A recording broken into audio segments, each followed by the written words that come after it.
ئێرە کارگەی مافووری بەحرکەیە. ئەم کارگەیە دەکەوێتە شارۆچکەی بەحرکە کە لە ڕووی کارگێڕیەوە سەر بە پارێزگای هەولێرە. لەم کارگەیەدا دێن ئافرەتی دەستڕەنجین و سەرکەوتو کاری دەستی دەکەن کە مێژووی ئەم کارە دەگەڕێتەوە بۆ سەدان ساڵ بەر لە ئێستا.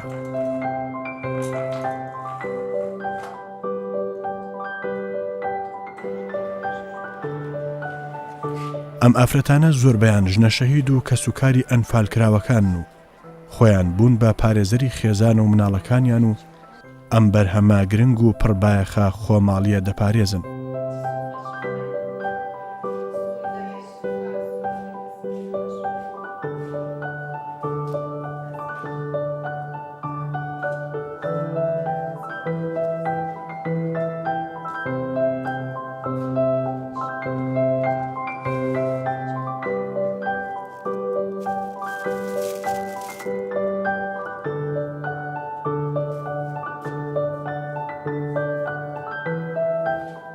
لێرە هەنگاوەکانی دروستکردنی مافور و فەرشی کوردەواری دەست پێ دەکەن.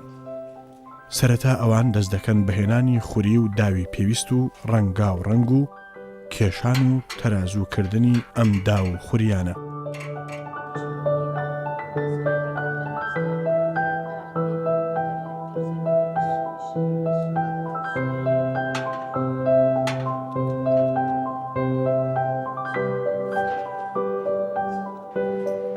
دواتر دەیبەن بۆ شوێنی ڕستن و چنینی مافور و فەرش و تابلۆکان. جگەر لە کەلسوم دەیان ئافرەتی تر لەم کارگەیە خزمەت دەکەن، هەریەک با پێی شارەزایی و وەستایی لەم پیشەیەدا.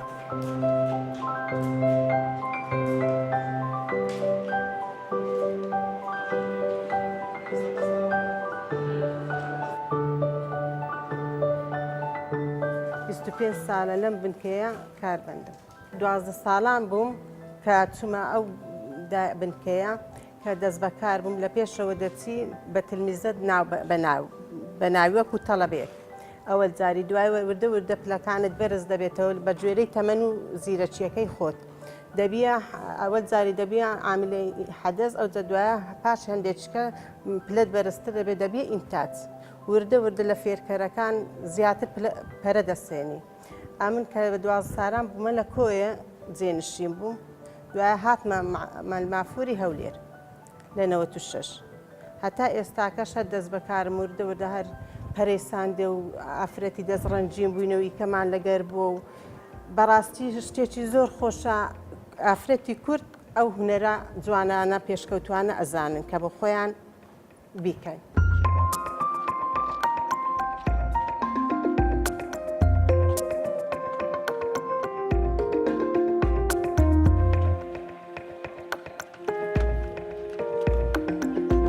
ڕۆژانە دایان ئافرەت شان بە شانی کەلسوم لێرە کار دەکەن.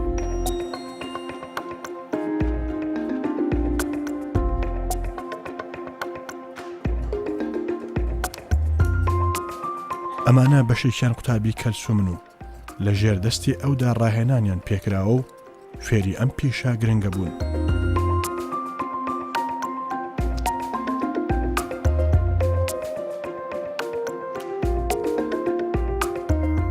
بەیانیان سعات 8 لە ماڵەوە دێن هەتاکو سعادیەکی پاژنێوەڕۆیە لەگەر فەرمانبەرەکان و برادەرەکانم هەمووی دێن یەک بە یەک دەچینە سەر هەر کەسە دەچێتە سەر ئیشی خۆی دادەنیشێ ئەو جا دەست بەڕستن چنینەکانی مافورەکانی خۆیان دەکەن هەر کەسە لەسەر ئیشی خۆی.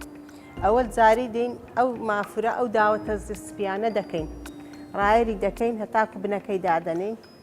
ئەو جا وردەوت بە خەتاف و مقەست و میزرەب و مەستەڕە ئیشەکان دەکەین.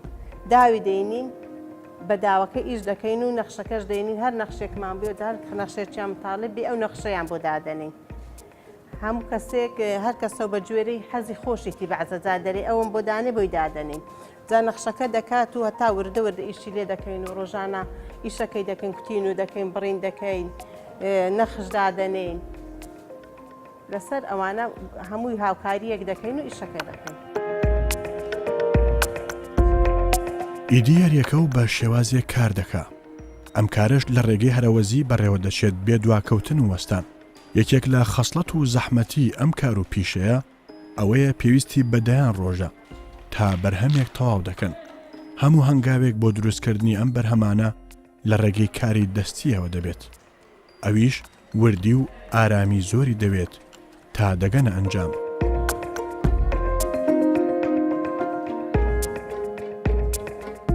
لە ئەوە جاری فێریان دەکردین ئیشی مافوری ڕستن و چنینەکانمان دەکرد. معاشمان 15 دینار بوو. لە 15 دینارەوە هەتا ئێستا پەرەبەرە پەرێستاندیا وردە ئێمە لە 15 دینارەوە هاتیتین هەتا قۆناغەمان بڕیە. ئەو ئەرک و مافەمان کێشا تا ئێرە هەتا ئێرەمان هێنایە. ئێستاکەش ئەو گەیشتینە ئەو حالەتی 25 ساڵە ئەمن ئەو خزمەتە دەکەم. ئیشەڵڵا هەر بەردەوام هەتاکو مامە چکا بە میهنەکەی خۆم زۆر دڵخۆشم ئەلحەمدوللا.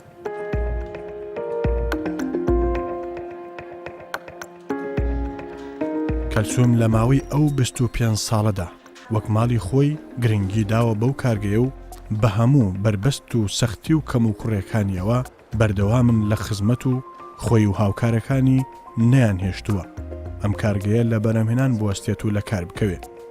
بەڵکو وەک دایکێک چۆن کۆرپەکەی بەنازەوە گەورە دەکات و بایەخی پێدا بە هەمان شێوە کەلسوم و هاوکارەکانی شوێن پەنجەیان دیارە لە خزمەتکردنی ئەم کارگەیە و پاراستنی کەلوپەلەکانیدا.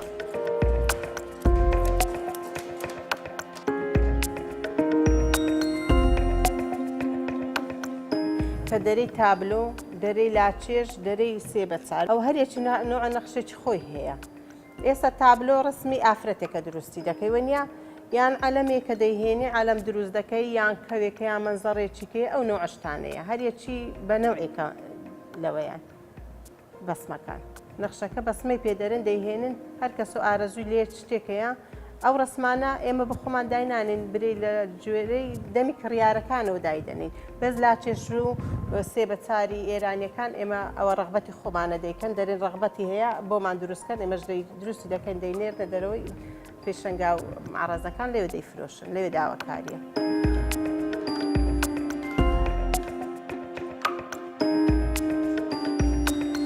تەمەنی کەلسوم لە تەمەنی ئەم کارگەیە زیاترە. بە ئەزمموی کەلسوم لە کارەکەی داوای کردووە ئەم کارگەیە سەرکەوتوو بێت و ببێتە هۆکارێک بۆ هێشتنەوەی بەرهەمە خۆماڵیەکان بە زیندوی و زۆرترین دەستکەوتیان هەبێت کە زۆر گرنگ بوون و وەک سامانێکی نەتەوەیی هەژمار کراوە.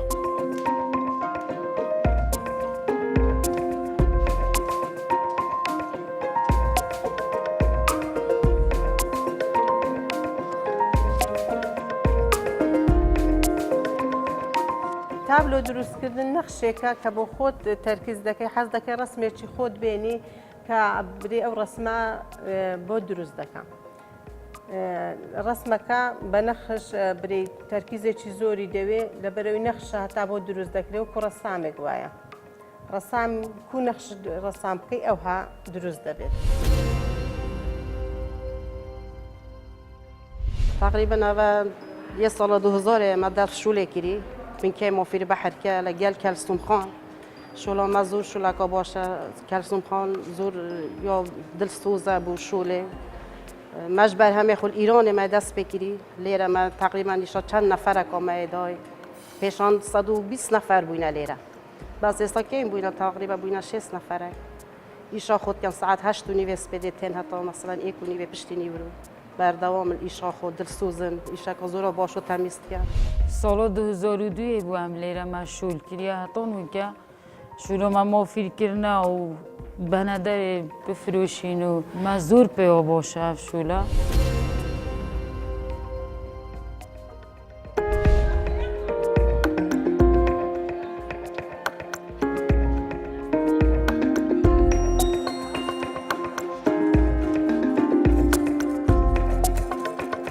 کەلسوم ئەو ئافرەتەی کە هەموو ژیانی تەرخان کردووە بۆ نەخشاندن و دروستکردنی فەرشی جۆرا و جۆری کوردەواری ئەم بنکەیە سەر بە وەزارەتی ڕۆشنبیری و لاوانی حکوومەتی هەرێمی کوردستانە و ئەو لێرەدا کار دەکات لەگەڵ هاوکارەکانیدا.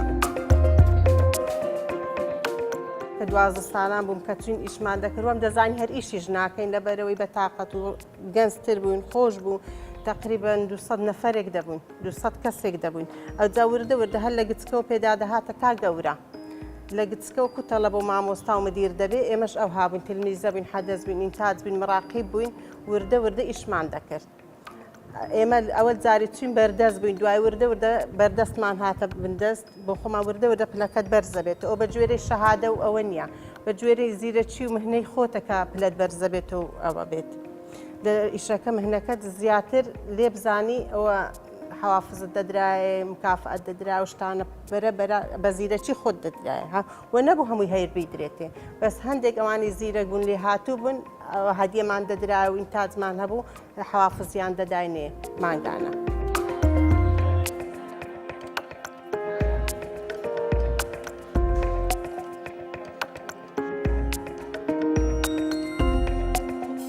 ئەم تابلۆیانە لەلایەن کەلسوم و هاوکارەکانی بە جۆرێک دەنەخشێنرێن کە جوانی و دیمەنێکی سەرنج ڕاکێش و ناوازە دەبەخشن.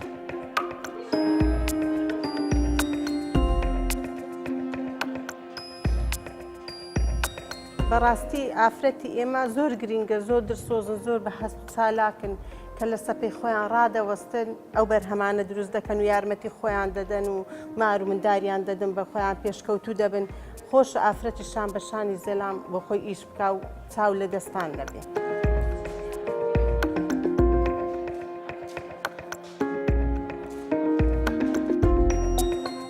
یەکێکی تر لە کارەکان نەخشاندنی وێنە و دیمەنی کوردستان و ئاڵا و سەرکردەکانی کورد و زانا و کەسایەتیە بەناوبانگەکانی کوردستانە لەسەر فەرشی تابلۆی تایبەت.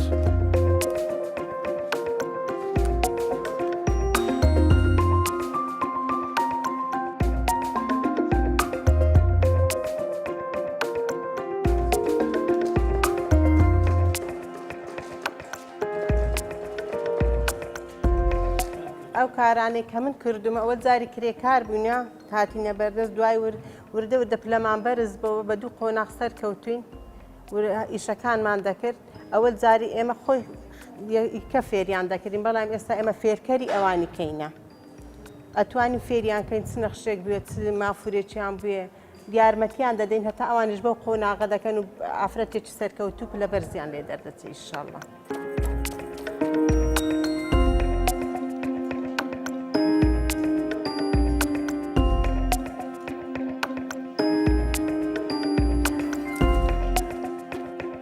ئەوەی لایم ئافرەتانە گرنگە دروستکردن و زیادکردنی بەرهەمی خۆماڵیە نەوەک پارە و دەستکەوتی مادی.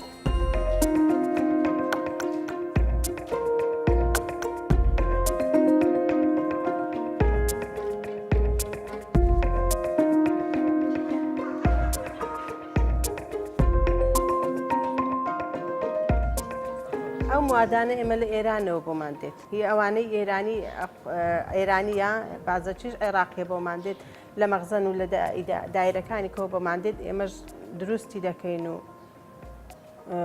هەر نوعی نەخشێکە هەیە تابلۆ بەکەمتر تەواو دەبێت برێ مافوری مەترێک بە چات لاچێشەکان ئەوە حەسەب تەڵەبەکانیش دەزانێت هەیە زیرەکە لەسەری هەیە بەکاوە خۆترە ئەجا ئەوەی زیرەک بێ حتممە زووتر تەواو دەبێت عەدەدەکەی دیار نییە برێ بە چەند تەواو دەبێت لەبەرەوەی ئیشەکە وردە لەبەر وردیەکەی خۆی عەدەدەکەی دیاری ناکەی کە بە چەند تەواو دەبێت.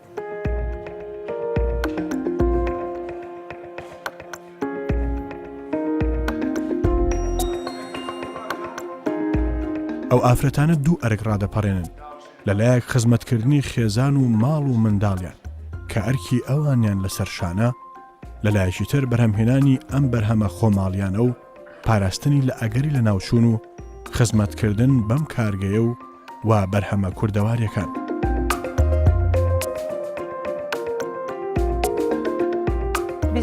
ساڵی ئێمە لێرە خەبات دەکەین برێک وردە ئەمە بەرە قۆناغی سەرەوەتر دەڕۆین وردەوردێکە دەور دەبینێ دێن لێرە تەعین دەبن ئێمەش وردەوردەوان فێر دەکەین وردە ئافرەتی کورد دەوری زۆرە بێدەوها شوێن هەوارەکان بزر نابن بۆ پاڵپشتی ئێمەش پاڵپشتیانەکەی تاوەکو قۆناغ بە قۆناغ پێ بگەن ئەوانیش وەکو ئێمە سەرکەوتوو بن ئینشاءڵڵا.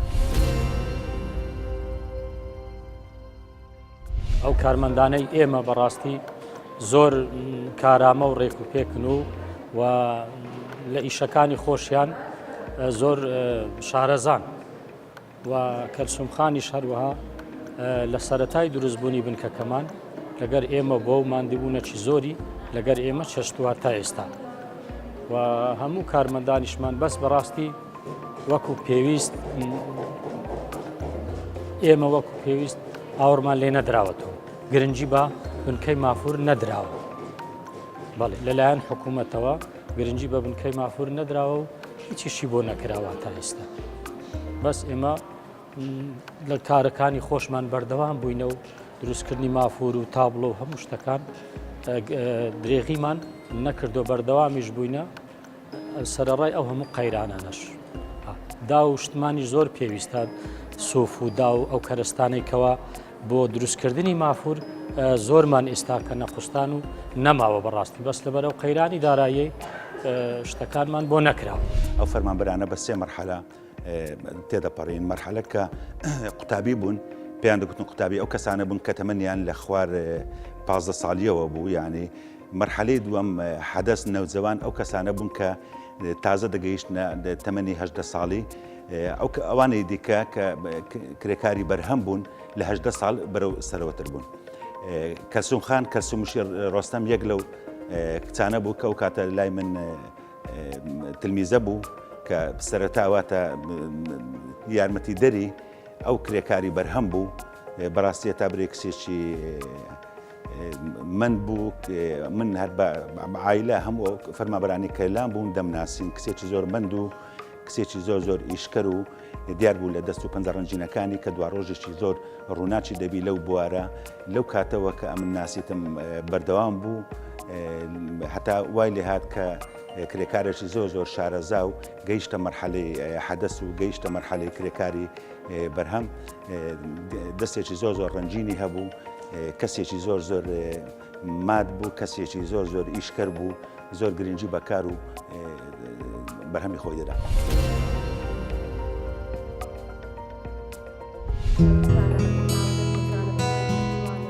ئەم ئافرەتانە دەستێکی باڵا و ڕەنگینیان هەیە لە کاری دەستی و پاراستن و بەرەمهێنانی کەلوپەلە خۆماڵیەکاندا.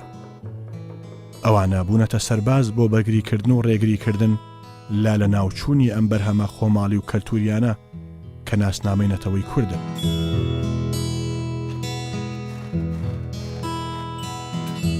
ئەو مافور دروستکردن زەحمەتەکەی زۆرە وەکو برێ بیرێک با دەرزی لێدەی ئەوها ئیشەکە ئەوها زەحمەتە چونکە هەمووی بە چاوە هەمووی بە دەستە هەمووی بە شانە هەمووی بە ئەوەیە بە نوچی خەتاف ئەو ئیشە دەردێن یەک دنگدنکەوە نەبێ زۆر ڕاستەرچی بری ئەو ئیشە بەڕاستی ئێستا ئەوەندە دەبم ببرێ دنگدن کە بە خەتاف دەریدەینی یەک ئیشەکە بەڕاستی زۆر زەحمەتە هەتاکو دروستی دەکەی بەس ئەوەی لەگەریشی دابێ و ڕابێ تقریبا فەرقێکی دەبێ بۆ ئەو ئاسانکاری بەس ئەوەی کە دێستا تەمەشا دەکە حالەتێک میوانێک دێکە تەمەشا دەکە دەرێ ماشەڵڵا ئەو کو دروستی دەکەن ئەو بەهرە کووت پێخوا پێدانە ئەلحەمدولای سەش بەزێمە بەهرەیمان جوانە لەگەری ئیشەڵڵا هەر بەردەوامیش دەبین لەسەری.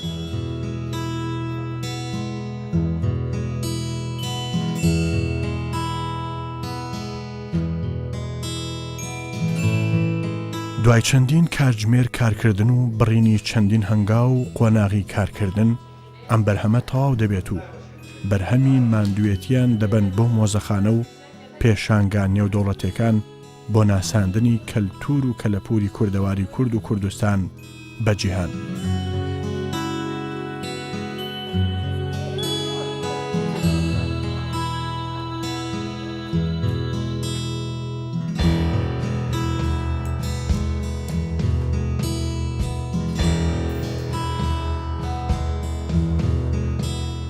حەزم لەو ئیشە هونەریە بوو بۆ خۆم تابی بووم ئەوە جار دوای هاتوچێم دەکرد زۆر تەماحم حەزم کە لەو ئیشە بۆ خۆم ببمە ژنێکی سەرکەوتوی دەستڕەنجین و هونەر هەستام قوتابخانەم بەجێ هێش دوای ئێواران دەچوم لە دەوامەوە هەتاکو 3 سانەیم تەواو کرد هەر ئێواران دەچوم هەر لە دەوامەکەی خۆمەوە ئەو ئیشەی دەستڕەنجینی مافی خۆشم دەکرد دەچمە مەکتەبیش بری هەردوو لام هەر بژار دوای ژوای لێ هات دەبایان لەو بێمیان لەو بە بەڵام ئەو ئیشەم پێ خۆشتر بوو دەستڕەنجیم بوو ئەوم هەربژار قوتابخانەکەم بەجێش هاتماوەیە ئەو مهمەیان حەزم کردی.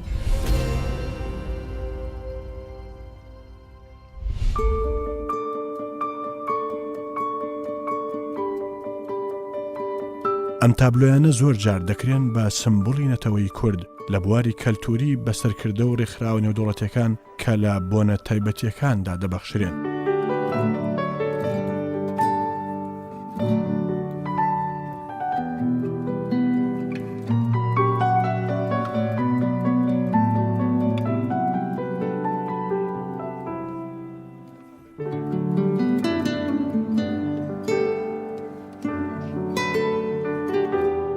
مافور چەند جۆری شێوازی جۆرا و جۆری هەیە لەوانە لاچێشمان هەیە لەوانە سێبەچاری ئێرانیمان هەیە تابلۆمان هەیە عەلەممان هەیە جانتامان هەیە زۆر جۆرا و جۆرمان هەیە ئەو جا هەر بەعزا مشتریەک دێ بە گوێرەی مشتریەکە بۆیان دروست دەکەین هەشەکە نیشە دروستی دەکەین و دەیبینە مەغزن لەوێ لە معرەز دەیفرۆشن.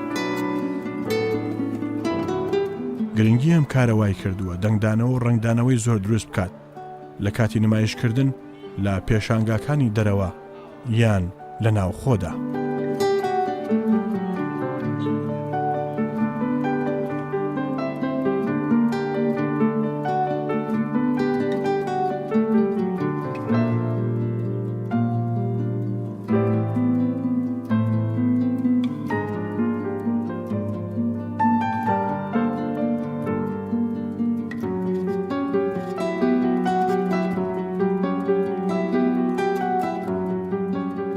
طبيعي ئەوی فەرش دروست دەکا سەتا نۆهەتی ئافرەتە ئافرەت دروست دەکاتن لۆمان هەتا ئێستا پیاوەک فەرشی دروست ناکاتن هەمووی ئافرەت دروست دەکات ئێمەش دەمانەوە ئەو کارە هەر لە کوردستان ببنێ ئافرەت ئەو فەرشان هەر دروست بکەن یعنی کۆتایینەیەتن.